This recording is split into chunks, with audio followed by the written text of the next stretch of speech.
Hi friends, నేను మీ Ashok. Welcome to Ashok Banga. మన వీడియోస్ అయితే ఫస్ట్ టైం చూస్తున్నట్టయితే మన ఛానల్ అయితే సబ్స్క్రైబ్ చేసుకోండి. ఈ రోజు అయితే కొత్తగా యూట్యూబ్ స్టార్ట్ చేసే వాళ్ళకైతే మెయిన్ యూజ్ అవుతుంది. ఇది ఈ మిస్టేక్స్ ఏంటంటే మామూలుగా వ్యూస్ తక్కువ రావడానికి కారణం ఏంటంటే మైనర్ కారణాలు అయితే ఈరోజు అయితే చెప్తాను. అంటే అవి నేను ఫేస్ చేసినవి, కొత్తగా అంటూ చెప్పినవి కాదు. అవి నేను ఫేస్ చేసే కాబట్టి మీకు చెప్తున్నాను అట్లా చేయొద్దని. విషయం ఏంటంటే మన ఛానల్ అయితే ఒక షార్ట్ అయితే అప్లోడ్ చేశాను. ఆ షార్ట్ ఏంటంటే కొంచెం క్వాలిటీ తక్కువ ఉండేసరికి మళ్ళీ వన్ డే తర్వాత అయితే డిలీట్ చేసేసాను. ఆ డిలీట్ చేసి మళ్ళీ ఇంకో వీడియో తీసి దాని క్వాలిటీ బాగుండేటట్టు తీసి పెట్టాను. ఆ డిలీట్ చేయడం వల్ల ఏంటంటే వ్యూస్ అనేటివి చాలా అంటే చాలా తగ్గిపోయాయి. జస్ట్ 22, 12, 10 అట్లా వచ్చే వ్యూస్ అయితేను, 25 బిలోనే వచ్చే వ్యూస్ అయితే అది చూడగానే చాలా అంటే చాలా బాధ వేసింది.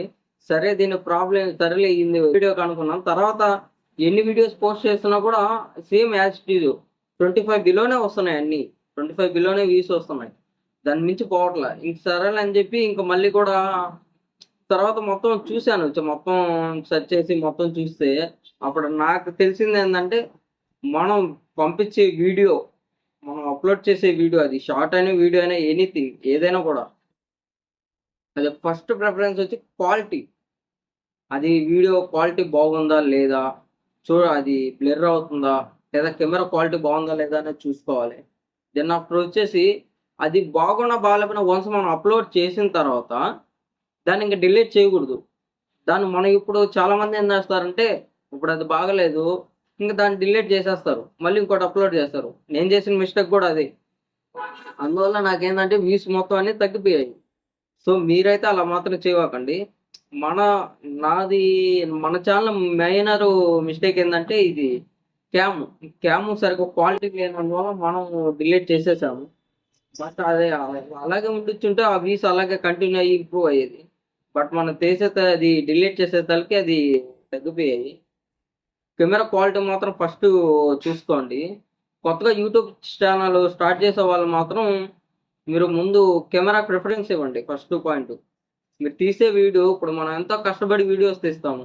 ఆ వీడియో తీసి దాన్ని ఎడిట్ చేసి దాన్ని పోస్ట్ చేస్తే కనీసం వ్యూస్ కూడా రాకపోతే ఇంకా అది ఒక విధంగా ఉంటుంది. అది ఇంకా ఎందుకురా మనం ఇంత చేసి కూడా వేస్ట్ కదా అని. సో మీకు అలాంటి డిసప్పాయింట్ కాకుండా ఉండాలంటే ఫస్ట్ థింగ్ మన కెమెరా క్వాలిటీని అయితే ఫస్ట్ పర్ఫెక్ట్గా చూసుకోవాలి. కెమెరా క్వాలిటీ, వీడియో క్వాలిటీని బట్టే ఉంటుంది ఏదైనా కూడా. మనం వీడియో క్వాలిటీ బెస్ట్ క్వాలిటీలో తీసి మనం అప్లోడ్ చేసామంటే అది కొంచెం వైరల్ అవుతుంది, వ్యూస్ అనేవి కూడా ఎక్కువ వస్తాయి.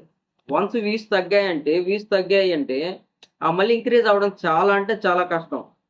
ఆ వ్యూస్ తగ్గదు కదా, సబ్స్క్రైబర్స్ కూడా పెరిగిన వాళ్ళు తగ్గిపోతున్నాయి. సబ్స్క్రైబర్స్ పెరిగినాయి, అవి కూడా తగ్గిపోతున్నాయి. అరే ఏంటి అసలు ఏం అర్థం కాలేదు నాకైతే. తర్వాత ఏంటంటే ఇంక మన క్యామ్ బాగాలేదు కాబట్టి ఇది క్వాలిటీ మిస్ అయింది. సో అందుకని వ్యూస్ రావట్లేదని తర్వాత నేనైతే తెలుసుకున్నాను. కానీ మీరు కూడా అటువంటి మిస్టేక్స్ ఏం చేయకండి. ఖచ్చితంగా అయితే ఈ 2 మైనర్ మిస్టేక్స్ మాత్రం మీరు అసలు చేయొద్దు.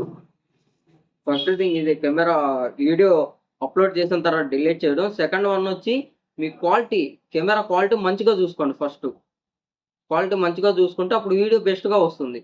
సో ఈ 2 మాత్రం మిస్ అయితే చేయకండి.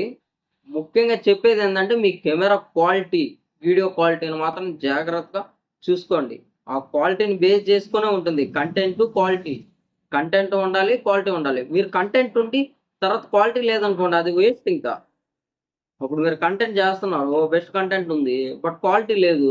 సో దాన్ని ఎవరు చూడట్లేదు. ఇప్పుడు అది అసలు రావట్లేదు, అది వ్యూస్కే రావట్లేదు. అందుకే కంటెంట్ చూసుకోండి, కంటెంట్తో పాటు క్వాలిటీని కూడా చూసుకోండి. ఈ 2 ఉంటేనే మన ఛానల్ అనేది వ్యూస్ ఎక్కువ వస్తాయి, అలా గ్రోత్ కూడా ఉంటుంది. ఇది మాత్రం ఖచ్చితంగా అయితే మీరు పాటించండి. సో ఇది చాలా యూజ్ అవుతుంది మీకు. మన వీడియో కనుక మీకు నచ్చినట్లయితే లైక్ చేయండి, అట్లాగైతే సబ్స్క్రైబ్ అయితే చేసుకోండి. ఇంకా మంచి మంచి వీడియోస్ అయితే మీ ముందుకైతే తీసుకొని వస్తాను. Bye bye.